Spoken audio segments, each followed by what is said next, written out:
Okay, क्या question में करना है इसमें? इन्होंने बोला है कंसिडर एन अमाउंट ऑफ ₹1,000, 1,000 है आपके पास. It grows at a rate of interest of 10%. When how long will it take to double when compounding is done? And compounding अगर नहीं होती है तो डबल होने में कितना लगेगा, मतलब 1,000 से कितना रुपए करना है, 2,000. तो 2,000 करने के लिए कितना टाइम लगेगा ये पूछ रहे हैं.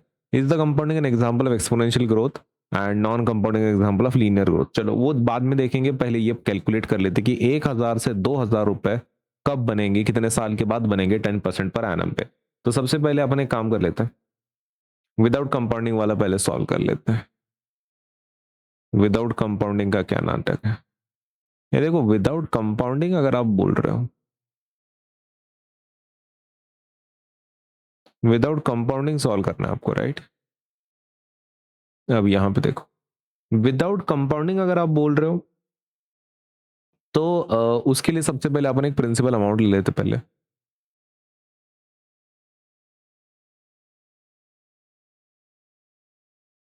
प्रिंसिपल अमाउंट कितना है आपका? तो वो है 1,000 रुपये. और आपका रेट ऑफ इंटरेस्ट कितना है? रेट ऑफ इंटरेस्ट तो 10% ही मिल रहा है. ठीक है, अब यहाँ पे देखो, कैन वी कैलकुलेट इंटरेस्ट, इसके ऊपर इंटरेस्ट कितना मिल रहा है ना? ओके, तो 1 साल का 1 ईयर इंटरेस्ट कितना है? 10%. किसका? ये 1,000 का. ओके, तो 10% का मतलब होता है डिवाइडेड बाई 100 × 1,000. कुछ कैंसिल हो सकता है इसमें? हाँ, 0 0 कैंसिल, 0 0 कैंसिल, तो बचता क्या है आपका? आपका बचता है 10 × 10 100. ओके, तो 1 साल का इंटरेस्ट है, 1 साल का इंटरेस्ट. सही है. अभी आपको कितना इंटरेस्ट चाहिए? आपको इतने पैसे बनाने हैं, राइट? कब बनेंगे? आपको 1,000 रुपए से कहाँ जाना है? 2,000 रुपए तक जाना है. मतलब कितने रुपए लगने वाले हैं? 1,000 रुपए. तो 100 1 साल का मिलता है. आपको 1,000 रुपए कब मिलेंगे? जब 10 साल होंगे, है ना? टोटल इंटरेस्ट कितना चाहिए आपको? टोटल इंटरेस्ट कितना चाहिए? Total interest needed. और कितना चाहिए? टोटल इंटरेस्ट चाहिए आपको 1,000 रुपए. आपने कैसे पता कि 1,000 ही चाहिए? क्योंकि डबल करना है ना अमाउंट. ओके, तो 1,000 तो ऑलरेडी है. अगर आपको इंटरेस्ट मिलता है 1,000 रुपए, तो 1,000 + 1,000 कितना हो जाएगा? 2,000 हो जाएगा. तो टोटल इंटरेस्ट आपको चाहिए 1,000 रुपए. अब आपने क्या करना है?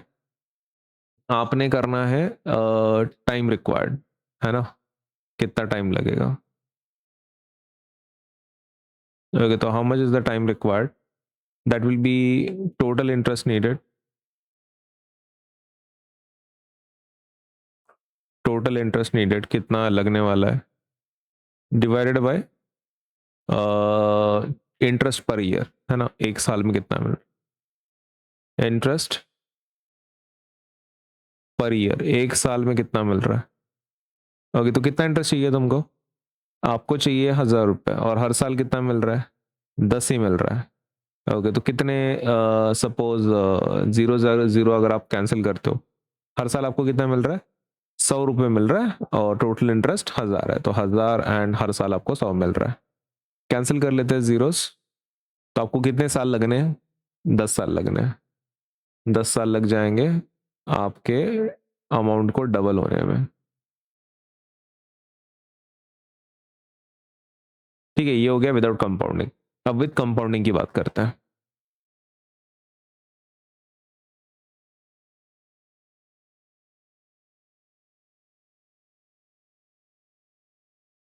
Sorry, with compounding. Without compounding तो निकाल लिया ना अपन ने. I am so sorry. With compounding. Okay, तो कंपाउंडिंग के साथ सपोज आपका कैसा चेंज आएगा, क्या आएगा, वो देख लेते हैं. अब इसमें ना कैलकुलेशन होगा साल भर साल, तो थोड़ा सा पेशेंस रखना पड़ेगा आपको. तो साल भर साल का अपन कैलकुलेशन करेंगे. सबसे पहला किसका करेंगे अपन? स्टार्टिंग, है ना? स्टार्ट में कितना पैसा होगा आपके पास? 1,000 रुपये, करेक्ट. उसके बाद ईयर 1 की बात कर लेते हैं. 1,000 इंटू इंटरेस्ट कितना है आपका? 10%. ये 10% का मतलब पहले समझ के ले लो. What does 10% mean? 10% का मतलब होता है 10 / 100. इसका मतलब होता है 0 कैंसिल, 1/10. 1/10 का मतलब होता है 0.1. Is that correct? ओके, तो मतलब 0.1 से मल्टीप्लाई करना पड़ेगा आपको हर साल, तो उतना इंटरेस्ट आता रहेगा, सही है। ओके, तो लेट अस मल्टीप्लाई अभी। लेकिन एक चीज आपको समझना पड़ेगा, आपको खाली 0.1 से मल्टीप्लाई करना है कि नहीं, 0.1 से सिर्फ इंटरेस्ट आएगा, अपने को अमाउंट चाहिए कितना होगा। तो अमाउंट के लिए काम करना है आपको। आपकी अमाउंट कितनी है, सॉरी प्रिंसिपल कितना है, प्रिंसिपल तुम समझ लो 100, 100%। उसके बाद आप ये समझ लो क्या नाम है, इंटरेस्ट। इंटरेस्ट कितना है तुम्हारा, इंटरेस्ट है 0.1% का, मतलब 10% का, करेक्ट। ओके, तो प्रिंसिपल तो आपको पूरा मिलेगा 100% जो भी है, करेक्ट। और वो उसके साथ एक्स्ट्रा मिलेगा आपको 10%, 110%। Is that correct? Okay, so let me understand this. Amount आपको कितनी मिलेगी, आपका ओरिजिनल 100% और ये इंटरेस्ट का 10%, बराबर है, इंटरेस्ट का 10%। तो क्या ये ऐसे होगा, 100% मतलब क्या होता है, डिवाइडेड बाय 100, और 10 डिवाइडेड बाय 100 कितना होता है, ये 10 डिवाइडेड बाय 100। तो 100 और 100 तो कैंसिल हो जाएंगे, तो ये 1 बचेगा, राइट। ये 0 0 कैंसिल, 1/10 कितना होता है, 0.1। ओके, तो ये 1.1 आएगा क्या फिर। ओके, तो अमाउंट आपकी कितनी आ रही है, 1.1 आ रही है, अग्री। तो 1.1 से मल्टीप्लाई अगर करोगे तो आपको डायरेक्ट टोटल अमाउंट मिलती है, ठीक है। तो 1.1 से मल्टीप्लाई करेंगे अपन, कितना आता है ये, 1100। ईयर 2 में क्या होगा, आपका 1100 रुपए होगा, और 1.1 से फिर से मल्टीप्लाई करना पड़ेगा, 1210 आ जाएगा। अब ईयर 3 की बात करते हैं, 1210 इंटू 1.1, 1331, राइट। ईयर 4 में क्या होगा, 1331 इंटू 1.1 कितना आएगा, 1464.1। चलिए आगे बढ़ते हैं, ईयर 5, 1464.1 इंटू 1.1 इंटू 1.1 कितना आता है, 1610.51। ईयर 6, 1610.51 इंटू 1.1 कितना आएगा, 177, ये ठीक है। उसके बाद कोई दिक्कत नहीं, 1610.51 इंटू 1.1, तो वो उतना आ रहा है 1771 पॉइंट। अभी ये ईयर 7 की बात है, 1771.561 इंटू 1.1, 1948 आ रहा है, 0.7171। और ईयर 8 की बात कर लेते हैं, 1948.7171 1.1 कितना आएगा, 2143.588, राइट। मतलब ये 2000 को क्रॉस कर रहा है, ये 2000 को क्रॉस कर रहा है, कौन सा, ये वाला। आपने को कितने पैसे चाहिए, 2000 चाहिए, और इसमें कितना मिल रहा है, 2143, 2000 को क्रॉस हो रहा है। तो मतलब 7 पॉइंट समथिंग लगने वाले, राइट। 7 और 8 के बीच में का नंबर है, 7 पॉइंट समथिंग लगेगा। ओके, तो क्या हम ऐसा बोल सकते हैं कि अप्रोक्सीमेटली टाइम रिक्वायर्ड कितना है, तो वो है अप्रोक्सीमेटली 7.27 ईयर्स, है ना। या फिर आप ऐसा लिख सकते हो, और ड्यूरिंग द 8th ईयर, आप सीधा सीधा 8th ईयर में लिख दो ना, बात ही खत्म कर दो। आप सीधा सीधा ऐसा बोल दो कि भाई 8 साल में मिल रहा है, 8 साल में, या फिर एवरेज हमने बोल दिया 7.27 के हिसाब से, ठीक है। ओके, तो इसको कितने साल लग रहे हैं, 10 साल लग रहा है, और इसको साल कितने लग रहे हैं, 8 साल के, मतलब 7.27, 8 के साल तक खत्म हो रहा है ये चीज। अभी इनका एक और एक क्वेश्चन है, is compounding an example of exponential growth.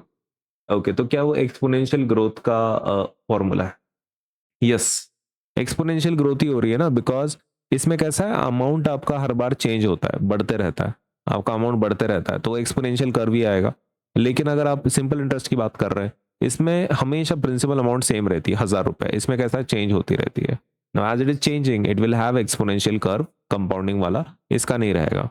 Okay, तो फाइनल आंसर क्या लिखेंगे अपन यहाँ पे, अपन यहाँ पे लिखेंगे yes, compounding is an example of exponential growth.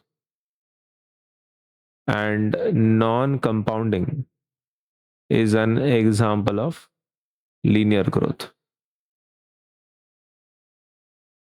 ठीक है, ओके, तो दिस इज द आंसर.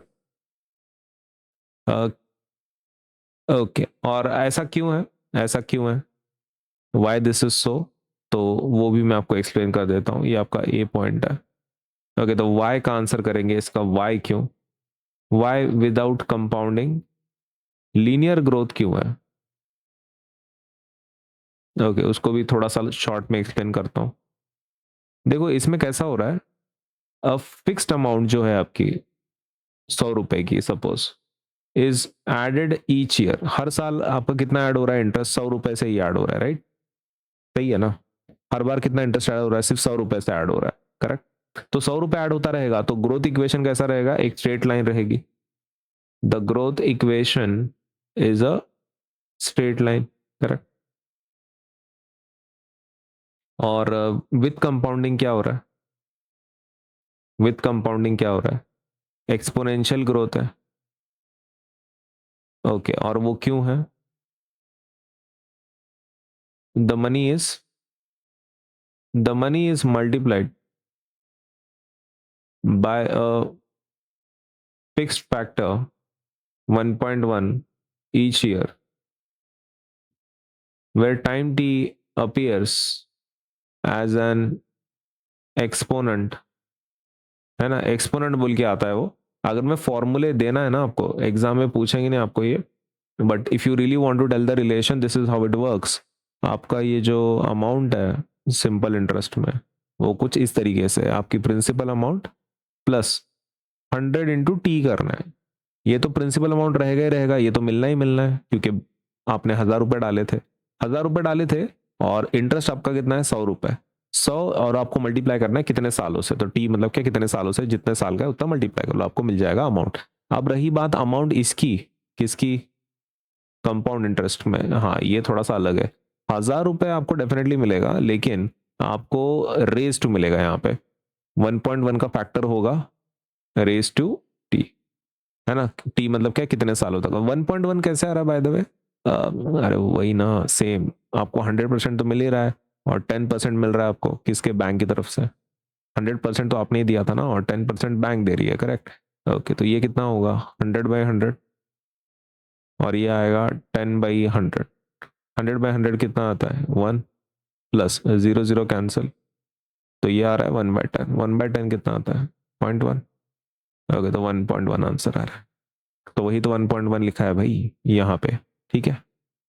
तो ये कंपलसरी नहीं है, आपके ऊपर, आपको लिखना है मत लिखो, लिखो ये लिख देना लेकिन, कि कंपाउंडिंग एक्सपोनेंशियल है क्योंकि उसमें प्रिंसिपल अमाउंट हर बार चेंज होती है. नॉन कंपाउंडिंग में लीनियर ग्रोथ है आपका, क्योंकि उसमें प्रिंसिपल अमाउंट सेम रहती है, तो दैट इज द डिफरेंस. ये आपके विदाउट कंपाउंडिंग के कैलकुलेशन, ये आपके विथ कंपाउंडिंग के calculation, and the final answer.